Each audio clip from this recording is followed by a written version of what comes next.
Senhoras e senhores, minha diretoria, no dia seguinte à prisão do Queiroz. Kim Kataguiri, tudo bem com você, querido? Tudo certo. Como você está, Rica Perrone? Não tão bem quanto você, né, que está na boca do povo, está causando tumulto entre as multidões, mas estou aí, trabalhando nessa pandemia. Muito bem, somos dois. O senhor pegou o coronavírus, não? Não peguei, não sei, né? Não, mas não teve. Até onde eu sei, não. Tá, eu também tô nessa. Até onde eu fiz o exame, não, mas, né? Ô, Kim, a última vez que eu te entrevistei, eu abri fazendo uma pergunta muito importante, queria fazer para ver se você tomou essa decisão. Pastelaria ou tinturaria, você já definiu o seu futuro ainda não? Pedido de prisão preventiva contra você por desacato, seu safado. Na última dia, agora pode. Agora você tá podendo, né? Kim, eu tô muito surpreso. Por que eu tô surpreso? Porque em 2018, eu fui fazer uma entrevista com você e eu coloquei lá, sempre coloco, pessoal, tem alguma pergunta, alguma coisa, só para me orientar se tem alguma coisa que eu deixei escapar. E o que eu tive na época foi uma reação do tipo, caralho, esse moleque é foda, porra, esse japonês é pica, porra, tal, não sei o que dizer. E hoje eu tive a reação totalmente contrária. E eu fiquei muito surpreso, porque eu sei que tem um monte de gente que tá contra, etc., porque você tá contra o governo e tal, mas eu não imaginei que seria tanta pancada, porque agora você tá apanhando dos dois lados agora. Qualquer cara que se posiciona, seja de esquerda ou de direita, tá apanhando dos dois. Qual é a estratégia, Kim? Politicamente, é uma estratégia eleitoral, inclusive, para você? É apenas um desabafo que se foda a eleição que vem? Não é estratégia. Eu estou defendendo o que eu acredito, e ponto final. E aí não interessa se você é eleito, se não você é eleito. Para mim, o que interessa é ter um mandato para defender o que eu acredito. Se não fosse para isso, nem disputava a eleição, né? Ponto final. Não tem estratégia nenhuma por trás do meu posicionamento. Meu posicionamento é muito simples, né? Eu sou liberal, acredito no liberalismo econômico, acredito no império da lei, acredito no Estado Democrático de Direito, e vai continuar sendo esse meu posicionamento sempre.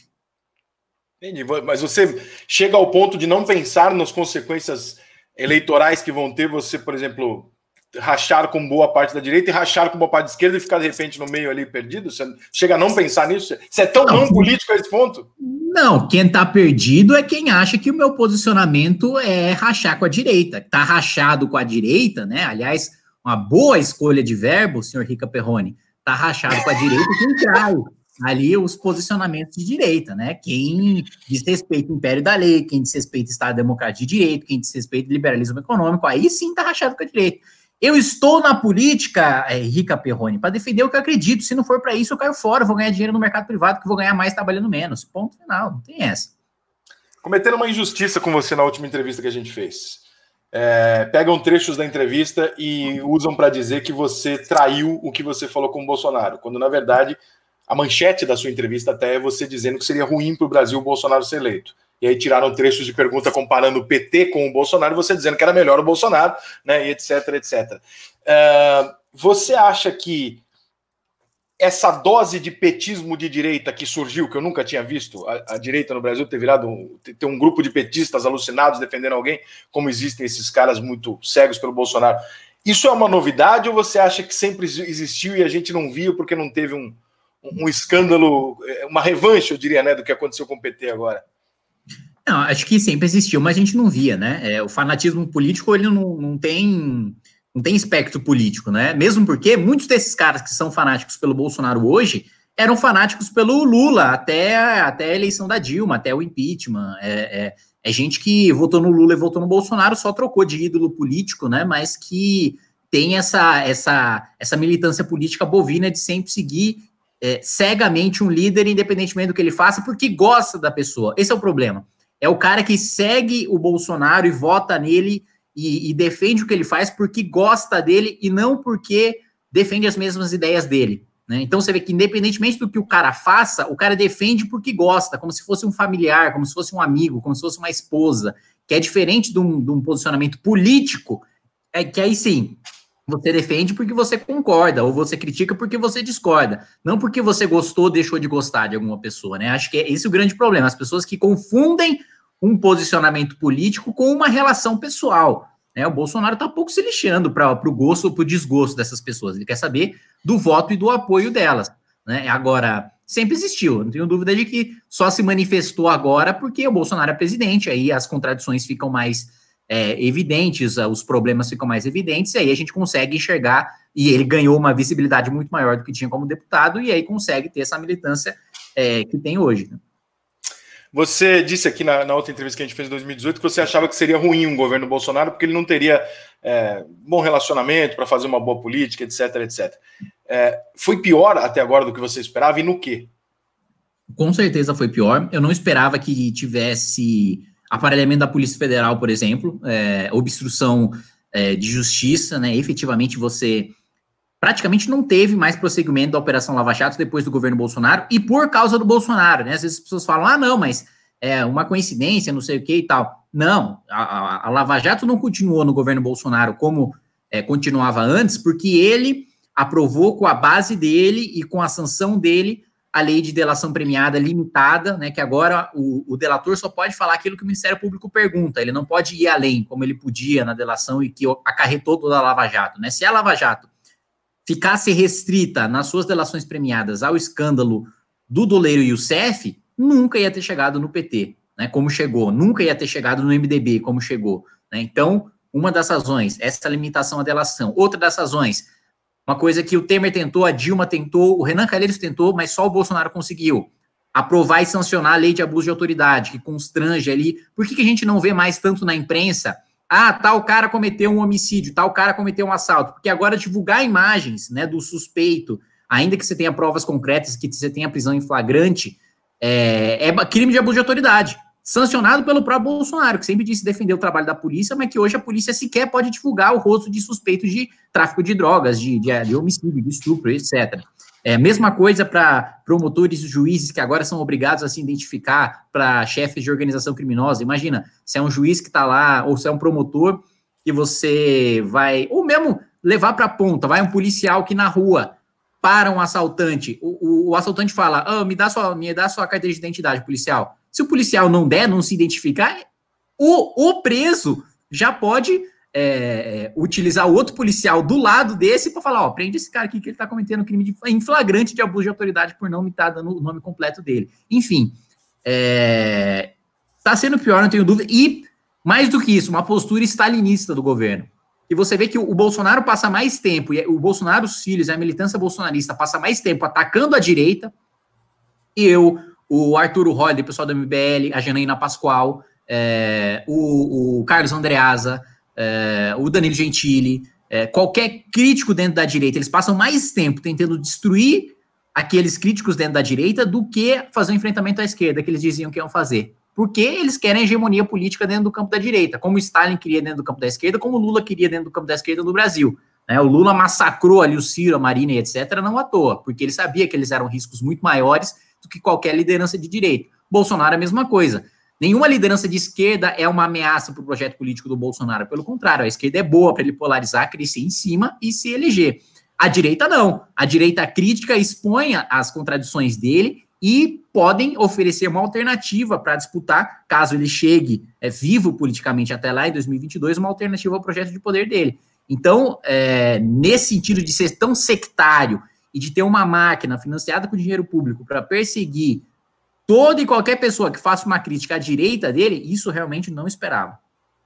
Vou apertar um foda-se aqui em relação a eventuais mimimis e vou pular para uma coisa mais prática que, enfim, é o meu jeito de ser, foda-se. Vamos ser razoavelmente prático naquela discussão que a gente teria se isso aqui tivesse desligado. Rachadinha.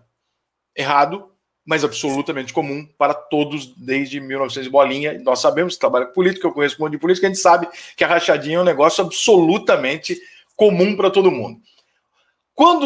Assim, nem eu nem você somos pais, né, Kim? Mas a gente imagina que deve ser complicado você ter um filho e tal, não sei o quê. No momento em que o Bolsonaro recebe lá e fala assim, fudeu, pegaram a rachadinha do Flávio. O que você acha que o Bolsonaro deveria ter feito para salvar o governo dele nesse momento? Na hora que, lá atrás, quando ele ficou sabendo que deu a merda. Quando ele ficou sabendo, tem que jogar o filho na fogueira. Fazer o quê? É pai, mas errou, é como ele disse. Como ele tinha dito, aliás, em 2018, quando surgiu o escândalo da rachadinha, ele falou, olha, se o meu filho errou, tem que pagar. E ponto. Se fosse essa a postura dele, várias outras das atitudes que ele tomou para blindar o filho disso e que acarretaram em problemas ainda maiores para o governo dele, que a eventual punição do filho dele por rachadinha não acarretariam, estava solucionado. Se ele tivesse mantido essa postura, talvez ele não tivesse sancionado a lei da delação premiada, talvez ele não tivesse trabalhado para aprovar o abuso de autoridade, talvez ele não tivesse sancionado, vetado o projeto que limitava os poderes do Supremo, que a gente aprovou no Congresso Nacional. Talvez ele não tivesse perdido o Sérgio Moro, não tivesse aquela implicância com o superintendente da PF do Rio de Janeiro.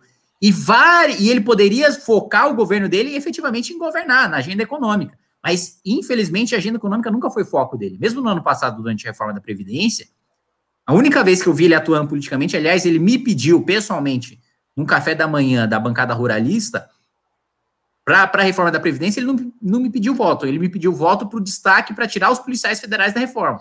E quando você encontra ele em Brasília, a relação é boa? É educado ou já perdeu isso? Não tem mais relação, assim, não tem mais encontro. Ele não inclusive, ele tem ordem para que nenhum ministro tenha nenhuma relação com ninguém da MBL. Isso eu tenho de ministros que eu mantenho interlocução dentro do governo, que é muito claro isso. Vocês viraram uma oposição extremamente forte e ao ponto do governo colocar vocês na lista de inimigos, né? Então, aí vem uma pergunta interessante que muita gente teve essa reação. Falou, o MBL tá morto, o MBL se fudeu, o MBL se queimou, tal, porque o MBL tá no momento em que ele tá confrontando pela primeira vez do lado de cá, né? Então, eu acho que é até natural que haja vocês sempre deram muita porrada na esquerda, de repente vocês têm que olhar para a direita e falar, mas tem coisa errada aqui também, então vai haver esse racha. Você acha que nesse momento, se o MBL falasse, vou fazer uma puta manifestação, cara, você acha que ele teria ou o MBL vive um momento enfraquecido? Não acho que viva, já faz um ano já que os bolsonaristas falaram que o MBL acabou, que o MBL já jamais ia conseguir organizar nada, ia perder relevância no debate público, não ia mais ter engajamento em rede, nem nada, que foi quando a gente teve a crítica mais dura ao governo Bolsonaro, que foi no dia 26 de maio do ano passado. Então já faz um ano que eles decretaram a morte do MBL. Passado um ano, o MBL continua com a militância firme, continua com seus coordenadores no país inteiro, continua engajando nas suas redes sociais. Enfim, claro que se a gente convocasse uma manifestação hoje, primeiro, não teria o mesmo tamanho da manifestação contra a Dilma, contra o PT, porque a gente não vive o mesmo momento histórico. E segundo, a gente não convocaria uma manifestação hoje por causa da pandemia. A gente, diferente do Bolsonaro, defende o distanciamento social.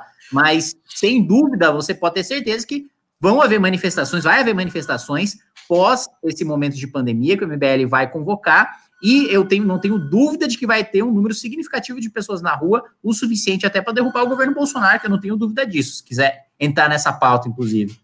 Vai atender essa porra? Sim, senhor. Vem cá. Chegou o pastel, japonês? Chegou, na verdade, processo. Então eu tô aqui para assinar. Chegou o quê? Processo, né? Dia a dia do... Todo dia, puta que pariu. Onde é que vocês tiram tanto dinheiro pra pagar processo, gente? Pelo amor de Deus. Mas quem disse que eu perco todos? É verdade. Parti de um princípio errado. Kim, você falou do impeachment do Bolsonaro, é um assunto que a gente precisa tratar.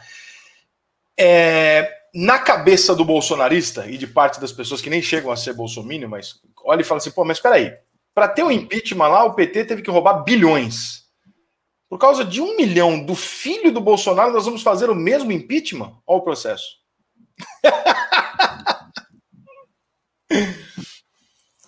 Não, mas não é... Aí tá partindo da premissa errada de que é por causa de um escândalo envolvendo o filho que não tem nada a ver com ele, mesmo porque ele não poderia ser derrubado se fosse uma coisa só envolvendo o filho, que o crime não passa do filho para o pai, né? Ainda mais mesmo que seja ele, pelos tamanhos, o questionamento que eu mais recebi aqui é esse, dá para se comparar os tamanhos? O resultado é o mesmo, não? Mas lembra-se que o impeachment da Dilma não aconteceu por causa do Petrolão, né? Na verdade, aconteceu por causa da pedalada fiscal, juridicamente falando. Então, para a queda do Bolsonaro, o crime que ele cometeu é mais grave até do que o da Dilma de pedalada fiscal, que é do aparelhamento da máquina pública para proteger os aliados contra operações da PF e para perseguir os adversários. Então, sim, você tem um embasamento jurídico robusto para isso, e o Bolsonaro conseguiu deteriorar a própria base muito mais rapidamente do que o PT, porque o PT, com todos os seus defeitos, foi mais inteligente, teve setores da imprensa apoiando, academia apoiando, sindicatos, tem uma estrutura e aparelhou a máquina pública também durante muitos anos, de maneira muito mais bem articulada do que o Bolsonaro. Então, a queda do Bolsonaro ser muito mais rápida do que a do PT vem da própria incompetência dele e dos crimes cometidos. Tá. O pessoal aqui reclama muito disso, que vocês ficaram muito radicais, ou seja, que a partir do momento que vocês viraram o canhão pro Bolsonaro, né, fiz a arminha sem querer, vocês viraram o canhão pro Bolsonaro, foi só porrada atrás de porrada, dizer o seguinte, então quer dizer que desde quando vocês racharam com o Bolsonaro, por coincidência, ele nunca mais fez nada que merecesse um elogio, tem algo que ele tá fazendo que é bom? Não, porque ele só voltou toda a máquina do governo para proteger os filhos e para impedir a sua própria queda. Todo o governo Bolsonaro hoje é um governo voltado para impedir que ele caia, como o governo Dilma no segundo mandato, né? Você praticamente não teve tirando 2 medidas ali do Joaquim Levy no governo Dilma, de você propor o teto de gastos e a reforma previdenciária, né? Que o PT se faz de tonto agora, dizendo que nunca defendeu, mas colocou um ministro liberal lá no segundo mandato do governo Dilma para tentar arrumar a casa. Depois disso, tudo foi negociata, tudo foi escândalo para se manter no poder, como está sendo o governo Bolsonaro hoje, né? Você vê todos os novos fatos do governo. Nomeação no Fundo Nacional de Desenvolvimento da Educação. Então, a gestão da educação brasileira hoje está com o PP. Então, já está absolutamente largado, não tem nada que se elogiar na educação. A gestão da saúde pública hoje. A gente está 1 mês sem ministro, no meio de uma pandemia, e com um interino que acha que a Bahia fica no hemisfério norte, né? Ou seja, a Bahia está ali do lado do Canadá. Então, pelo amor de Deus, e por isso o meio de combate à pandemia precisa ser diferente. No meio de uma pandemia, a gente está sem Ministério da Saúde, está com um cara absolutamente incapaz, o país está sendo destruído, Bolsonaro incentivando um discurso contra o distanciamento social. Se o Bolsonaro tivesse feito ali um lockdown nas primeiras 2, 3 semanas, hoje a gente já estava recuperando a economia, hoje a gente já estava voltando a trabalhar, hoje já não tinha necessidade do distanciamento como a gente está passando hoje. Está começando a achatar a curva agora, quando a gente poderia ter feito isso há 1 mês, né, e retomado as atividades. Então, falei de saúde, falei de educação. Na economia, o último plano do Bolsonaro é o Pró-Brasil, que é o PAC da Dilma, é endividamento público para fazer obra pública, para você tentar retomar a economia às custas de inflação e de endividamento no longo prazo. Então, desde que o Bolsonaro voltou todo o governo dele para o Centrão, para ele se manter no poder, não tem nada para elogiar na educação, não tem nada para elogiar na saúde, não tem nada para elogiar na economia. Então, parece radicalização, mas esses caras que estão falando, pô, mas não teve nada bom? Fala uma coisa boa que teve. Mas não seria, talvez, pergunta mesmo, porque eu não entendo nesse nível, uma incoerência você ter dito para mim 2 anos atrás que o Bolsonaro, um dos problemas do Bolsonaro, ele não conseguir articular politicamente, né, que seria um dos problemas do mandato dele. E no momento em que ele começa a articular com o Centrão, isso também se tornar um motivo de crítica? Não, porque tem como você articular sem você dar o governo inteiro para o Centrão. Como, aliás, no ano passado... Então é o tanto, não é fazer. Não, é o tanto e é como se faz, né? Primeiro, tem como você ter... Eu não sou contra indicação política, nunca fui contra indicação política.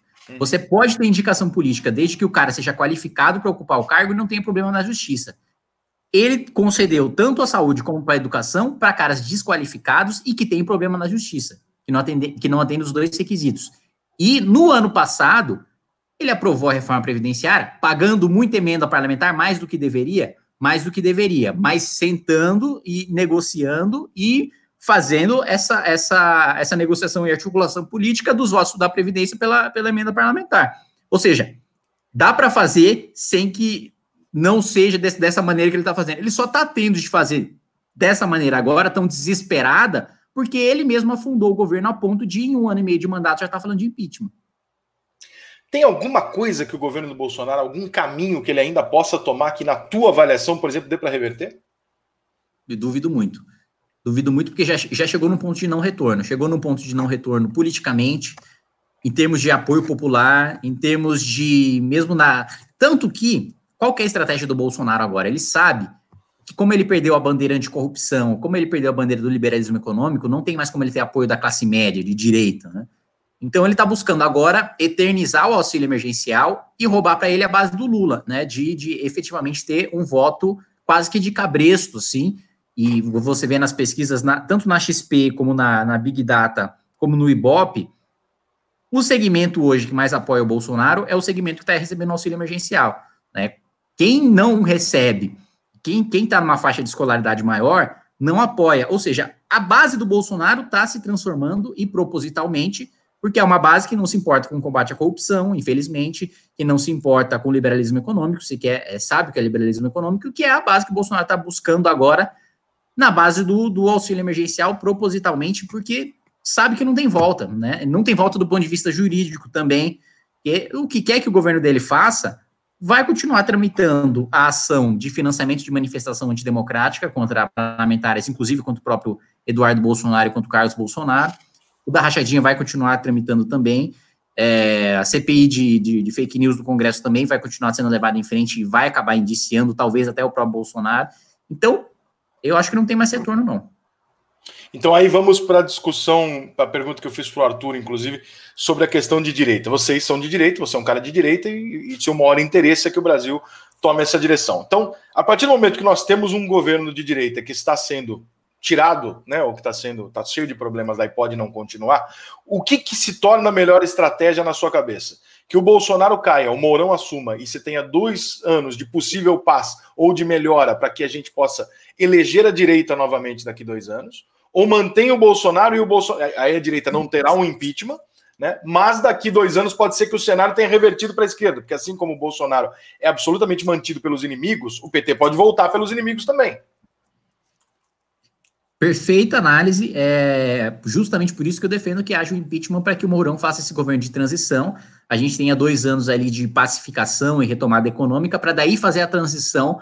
E tem uma outra hipótese também que você não citou, que é de cassação e ter novas eleições em 2020, né? Junto com as eleições para prefeito e vereador, ter a eleição para presidente da República, que é a hipótese que o TSE está trabalhando, caso haja cassação. Eu sou contrário. Eu acho que a cassação, primeiro, você precisa apresentar mais elementos para efetivamente ter a cassação, para mostrar que os crimes cometidos realmente são relevantes o suficiente para você caçar uma chapa presidencial. E segundo, que quem tem a melhor estrutura, quem tem a melhor militância, quem tem os candidatos mais preparados do ponto de vista eleitoral para disputar a eleição em 2020 são os candidatos de esquerda. São os candidatos do PSB, que pode lançar o Joaquim Barbosa, do PDT, que já tem um Ciro pronto para ser lançado, e do próprio PT, que vai lançar um Haddad com o apoio de vários governadores bem avaliados no Norte e no Nordeste, por mais que eu discorde de todos eles têm a popularidade no Norte e no Nordeste. Então, a probabilidade de você eleger um governo de esquerda, se você tiver a cassação de chapa em 2020, é muito alta. E ela diminui bastante se você tiver esse governo de transição, tempo para a direita se organizar em torno de um nome, e se você me perguntar pessoalmente hoje, eu não tenho um ainda, para 2022, para representar o nome de direita. O pessoal fala do Moro, o pessoal fala do Mandetta, o pessoal... Vocês têm uma certeza do cacete que o Moro tem razão, né?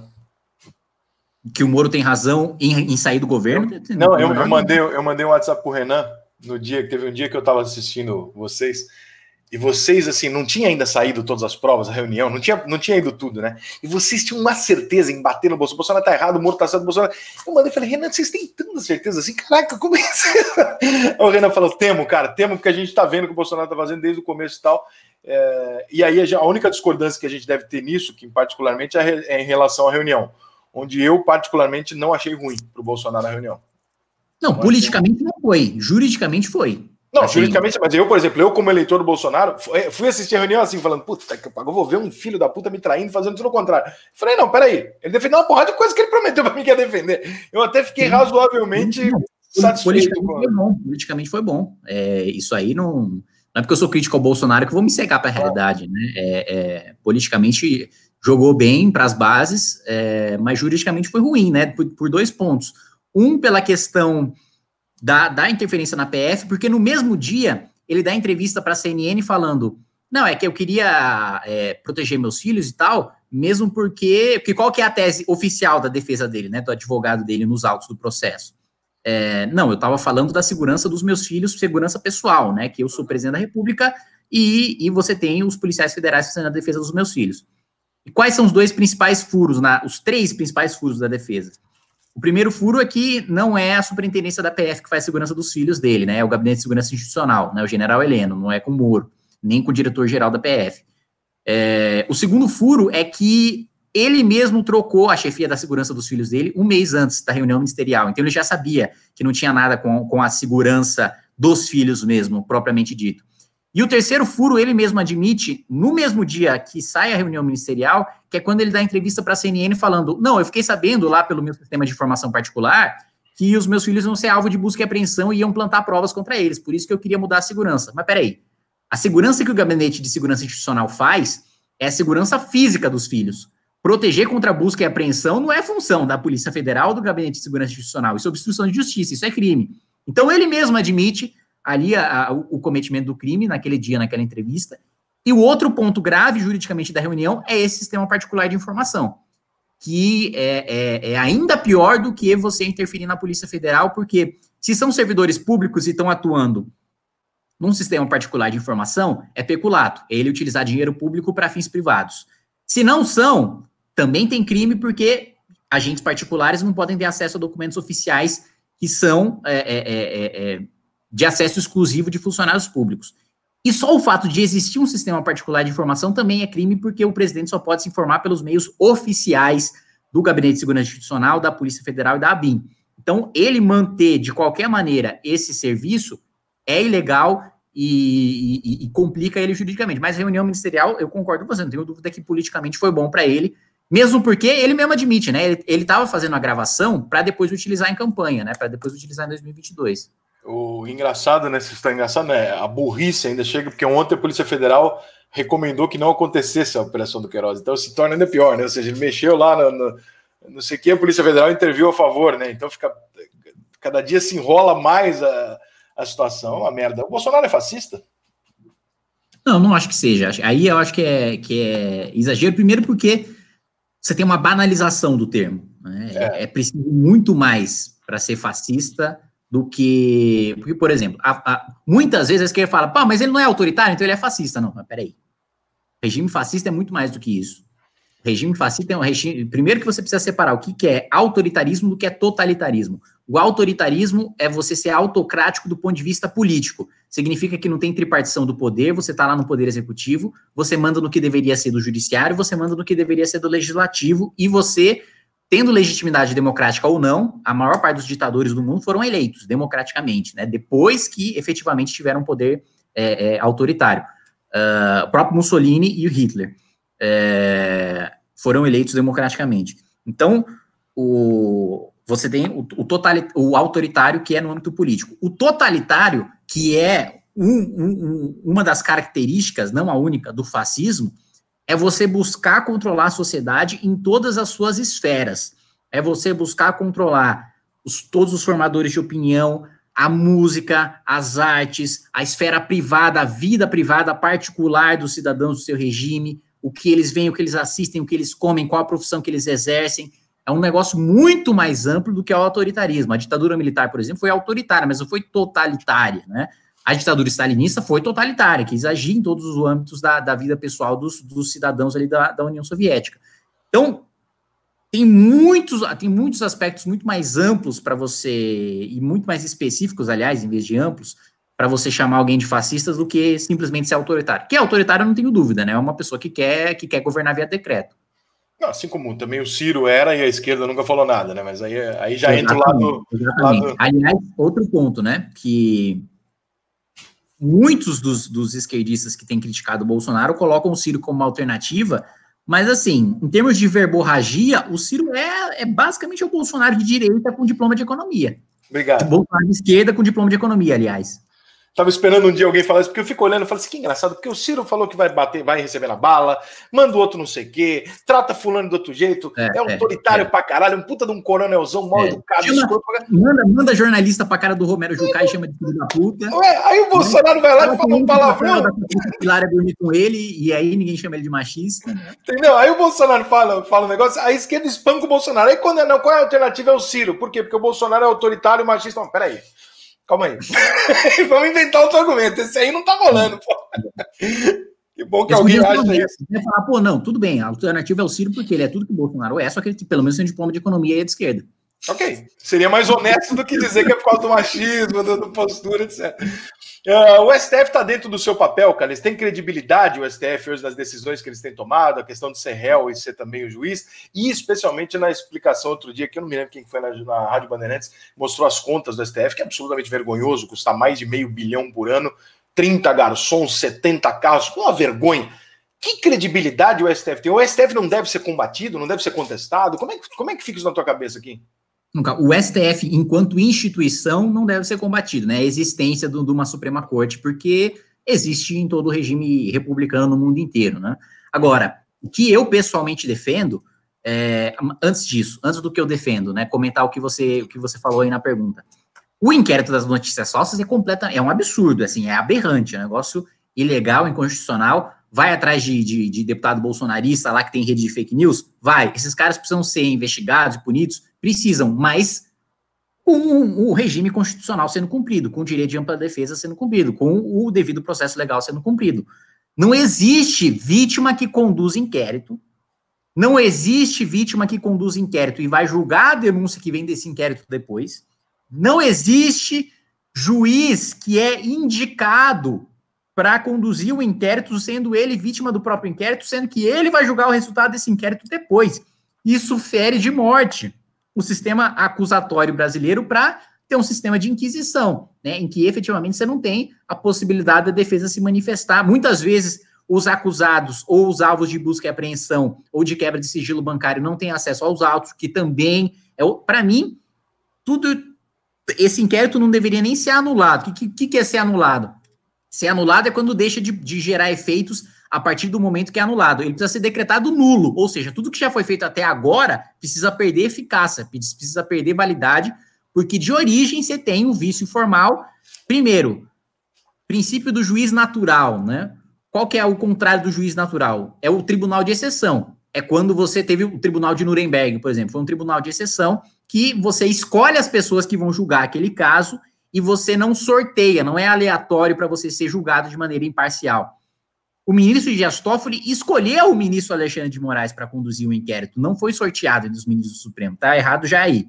Segundo, o presidente do Supremo Tribunal Federal não pode abrir investigação de inquérito de ato que não tenha acontecido nas dependências do Supremo. Então, se alguém vai lá, o Janot, por exemplo, leva uma arma e atira no Gilmar, aí o Toffoli pode abrir inquérito de ofício, sem ser provocado. Se alguém é furtado lá dentro do Supremo, também pode abrir de ofício. Agora, se alguém na internet divulga notícia falsa sobre o ministro do Supremo, aí o Supremo só pode abrir investigação se ele for provocado pelo Ministério Público. Única e exclusivamente só nesse caso. No inquérito também, nas diligências, só pode pedir diligência o Ministério Público. Como é que o próprio ministro que concede, vamos lá, eu sou Ministério Público, eu peço autorização para fazer a busca e apreensão por meio da Polícia Federal. Aí o juiz vai lá e vê se tem um fundamento ou não o meu pedido. Como é que eu mesmo vou fazer o pedido de busca e apreensão e eu mesmo julgo se aquele meu próprio pedido tem fundamento ou não? Pô, seria a mesma coisa do Congresso Nacional sancionar a lei, né? Então o Congresso Nacional vai lá, aprova e sanciona como se o próprio Congresso fosse presidente da República. Mas isso aí não acaba descredibilizando um pouco perante a população as coisas que o STF faz corretamente? Não tenho dúvida. Não tenho dúvida. Fica olhando sem entender e fala, pô, mas peraí. Viraram os presidentes do Brasil. Com certeza perde credibilidade. E com razão, porque se você tem uma Suprema Corte que está conduzindo um inquérito inconstitucional e etc., e depois essa mesma Suprema Corte depois vem falar de democracia e de respeito às instituições, você tem patentemente uma hipocrisia aí, né? Porque o respeito às instituições só serve quando é o respeito ao Supremo Tribunal Federal, mas quando ele mesmo está conduzindo o inquérito, aí não serve para eles. E os gastos também, que você colocou, que não tem ilegalidade, não tem inconstitucionalidade nenhuma, mas tem imoralidade de sobra, né? O país está no meio de uma crise, o país está no meio de uma pandemia. Por que diabos, né, a gente... Às vezes as pessoas têm a impressão também, quando eu levo na Câmara tal para almoçar, né? Pô, mas peraí, por que você pagou tal? O deputado paga aqui? Não tem nada dentro da Câmara dos Deputados, a Câmara não serve comida para ninguém. A Câmara, a única coisa que serve de graça para todo mundo, não é só para deputado, é café e água, e ponto final, acabou. E processo. Não, mas processo a Câmara não serve, né? Só dá o holofote para você ser processado. Mas é café e água, acabou. Por que o Supremo Tribunal Federal, né, a presidência da República, até entendo, porque sim, o presidente da República vai receber ministro de Estado, ele vai receber um outro presidente, ele vai... Então, tem uma estrutura... Não dá para pedir um iFood, porra. Pelo amor de Deus, vou receber, né, uma reunião com o Vladimir Putin e o Donald Trump lá em casa e eu vou pedir o açaí da Val. O Bolsonaro pediu um Habibão, não pediu um Habibs. Fala a verdade. Perfilzão do Bolsonaro. Chega o Trump, ele não pede um Habibs no iFood se deixar. E aí, aliás, esse é um dos literalmente um dos maiores mitos da gestão Bolsonaro, porque ele gasta mais com o cartão corporativo do que a Dilma, o Temer e o Fernando Henrique, né? Então, no Bolsonaro também tem lagosta, tem vinho no momento de crise. O problema é que ele, aliás, nesse ponto, o Supremo está mais certo do que o Bolsonaro, porque o Supremo, pelo menos, compra e mostra quanto custou e mostra que comprou. O Bolsonaro não. Ele compra e mantém o sigilo, falando que é para manter a segurança nacional, os gastos que ele tem com a comida do palácio, né? E depois, a Secom ainda responde que ele só gasta mais que a Dilma e que o Temer porque a família dele é maior. Ô, meu amigo... Um filho seu é vereador, o outro é senador, o outro é deputado federal, você tem gasto porque você tem que gastar com os filhos mais do que os outros presidentes. Não, peraí, e não é qualquer gasto, né? A gente tá falando de 400 mil a mais que os outros presidentes, porque sua família é grande. Né? Eu vou te fazer uma pergunta que eu quero ver se você consegue responder sim ou não. Vai ser difícil você conseguir fazer isso. Então, já não consigo, já admito, já não sei nem qual é, já admito que não consigo. O Temer foi o melhor presidente do Brasil nos últimos 20 anos? Nos últimos 20 anos, foi. Que loucura, né? Pensar isso, né? Que loucura. Porque, ó, PEC do teto, reforma trabalhista, reforma do ensino médio, crescimento do PIB maior do que o crescimento do PIB que o Paulo Guedes entregou no ano passado. Que loucura, não? Pensar isso é uma loucura, né? O que te surpreendeu e o que te decepcionou quando você chegou no poder? Agora que você virou deputado, você chegou lá, tal, e aí, muito prazer aqui em Kataguiri, saí do holofote da porrada, virei vidraça. O que ali você não sabia que era daquele jeito?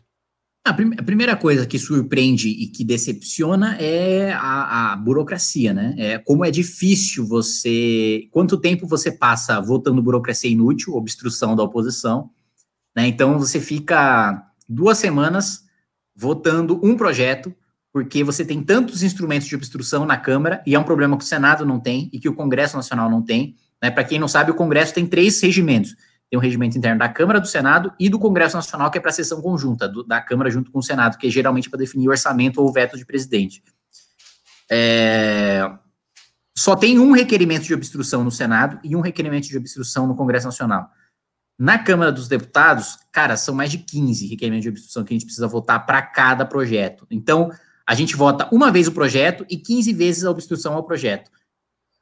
E isso aí é realmente frustrante. É o que quando você vê um cara novo entrando, tal, eu já vi várias entrevistas de cantor, de artista, tal, que entrou, quero entrar para fazer uma diferença e tal, só que entrar lá é muito difícil. É isso que eles estão se referindo a isso de maneira simples, assim, é a obstrução, é o regimento, que é extremamente difícil. A média de um deputado aprovar um projeto de lei é 5 anos. Isso é ridículo. A partir do segundo mandato. A parte humana não é menos assustadora pessoalmente? Ou seja, aqueles caras que na internet você acha que vão te pegar e vão te esganar, quando você encontra pessoalmente, aperta a mão, você vê que não é daquele tamanho a rivalidade? Exatamente. Não, isso com certeza. Isso com certeza. E eu vejo muito... Tanto que viralizou no passado, né? Uma foto que eu tava lá tomando café com o Freixo. Sim, você anda fazendo campeonato de FIFA Soccer com o Freixo, que eu sei. Porra. Só tem campeonato de FIFA online com ele. Não, que FIFA, pelo amor de Deus. FIFA é jogo de Rica Perrone, né? Para que eu vou... Ó, Rica, segue meu raciocínio aqui. Vai, o Minecraft. Por que... Não, que nem me respeita. Não é Minecraft. Por que diabos eu vou jogar um jogo de futebol no videogame, que é uma coisa que eu posso fazer na vida real, né? Não pode ser japonês, cara. Não pode, irmão. Oi, cara. Posso chamar lá, fazer na vida real. Se eu tenho a oportunidade de, montar num dragão, de soltar umas magias, que isso aí não dá pra fazer na vida real, né? Japonês, eu vou explicar uma coisa pra você é muito novinho ainda. Montar num dragão é uma coisa que em alguns momentos bêbados da vida você vai fazer. Sobre jogar futebol, você é japonês, você não vai fazer. Em relação a soltar magias, depende do que você come, você solta também, japonês. Você tá muito ainda... vem cá. Que piadinha de tiozão, hein? Que piadinha de tiozão. Tô com 40, me deixa, porra, caralho. Por que eu não posso fazer piada de tiozão? Eu tenho 41 já. Por que existe um grupo de WhatsApp com o Freixo, Joyce ou é lenda essa porra? Tem. Não, mas tem vários. Mas você fez um com eles e tal? Tem também. Tem sim. Amiguinho. Hã? Amiguinho. Não, pô. O grupo de WhatsApp você tem com todo mundo lá. Até outro dia eu debati com o Bibo Nunes na Rádio Bandeirantes, e ele falou, você tá no grupo de WhatsApp com o Freixo. Eu falei, ô Bibo, você vai vir com essa pra cima de mim? Outro dia eu vi você no plenário, fingindo brigar com a Benedita da Silva. Depois que você saiu do microfone, você foi lá abraçar, beijar ela, contar uma piada, os dois riram junto e foi tomar café junto. E depois que você saiu da sessão, você foi tomar chopp com um petista e você vem falar que porque eu tenho um grupo de WhatsApp em que eu discuto matéria de plenário com o Freixo e com a Joyce, você vem falar que agora eu tenho um alinhamento, eu sou comunista. Eu falei, meu amigo, pelo amor de Deus. Última pergunta. O que é mais importante para você? O MBL ter razão? A esquerda está longe do poder ou a direita comandar o país?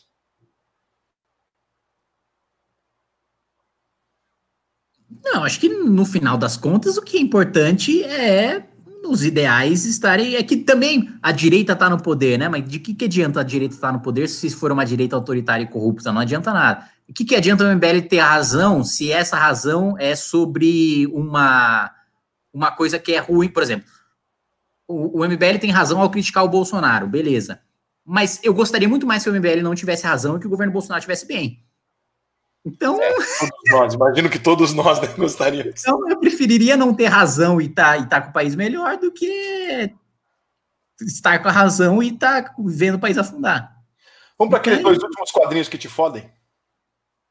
Esses aí vão ser que agora... Vamos ver se eu tô bem de política, que eu vou tentar dar uma sabonetar ao máximo. Rapaziada do meme, é o seguinte, agora é a hora. Kim Kataguiri, arma na cabeça.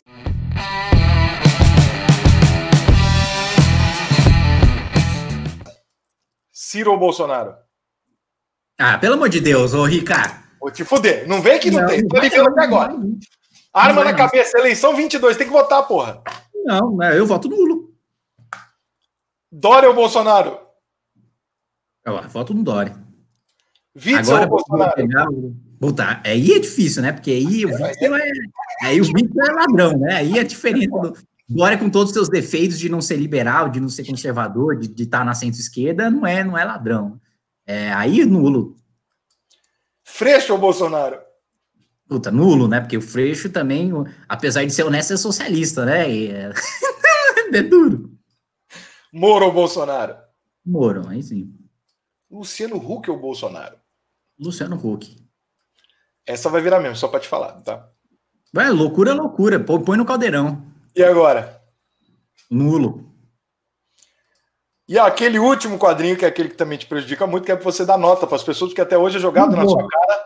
Não vou dar nota, não. Pô, vai pular o último quadro? Não vou dar nota porque as pessoas pegam a nota e não sabem qual é o meu fundamento da nota e só me fodem com a nota. Não entende, nem quem gostou da nota, nem quem não gostou da nota entende por que eu dei a nota. Você não quer participar, eu vou falar que tudo bem. Mas uma nota eu preciso te perguntar. Você mantém os 8,5 pro Maia?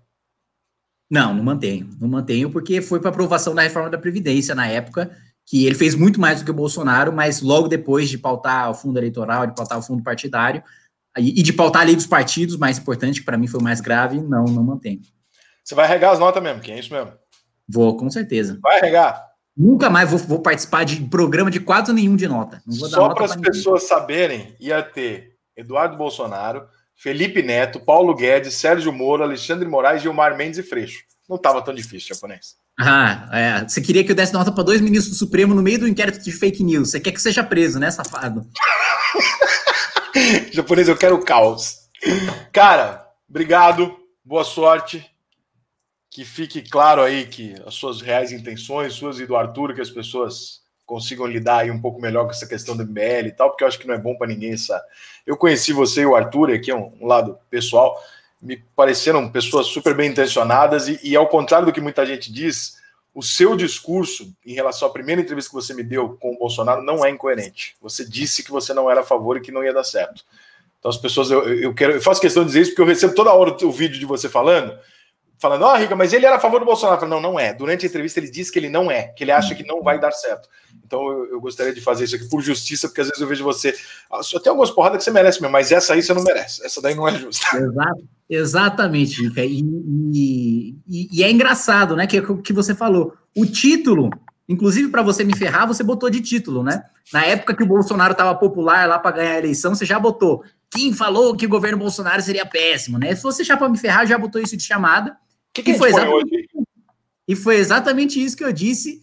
E justamente nessa época eu apanhei muito. E até apanhei muito também por, na época, Alckmin ou Bolsonaro, né? Eu falei Alckmin, né? E também esse foi o corte que, meu Deus do céu, eu recebi na campanha bombardearam isso daí. E aí, é uma hipocrisia gigantesca desse pessoal, porque na época da campanha do Bolsonaro, falaram, não tá com o Bolsonaro, não vou votar em você. Depois da campanha, falaram, só se elegeu porque tava com o Bolsonaro. Falou, meu irmão, na campanha toda você ficou me enchendo o saco porque eu não tava com o Bolsonaro, que você não ia votar em mim, que você ia fazer campanha contra mim. Depois que eu me elegi, você ia falar que eu me elegi nas costas do Bolsonaro, que é vergonha na sua cara. Isso também é mentira, porque vocês apoiaram o Bolsonaro no segundo turno e a sua eleição é no primeiro, né? Então isso também não é muito honesto por parte das pessoas. E a entrevista que você foi na pré-campanha, inclusive. Sim. Qual é a manchete de hoje? A manchete de hoje? Não, alguma coisa assim que vai me prejudicar o máximo possível. Tá bom. Vou pensar, prometo. Obrigado, Kim. Um abraço. Valeu, um abraço.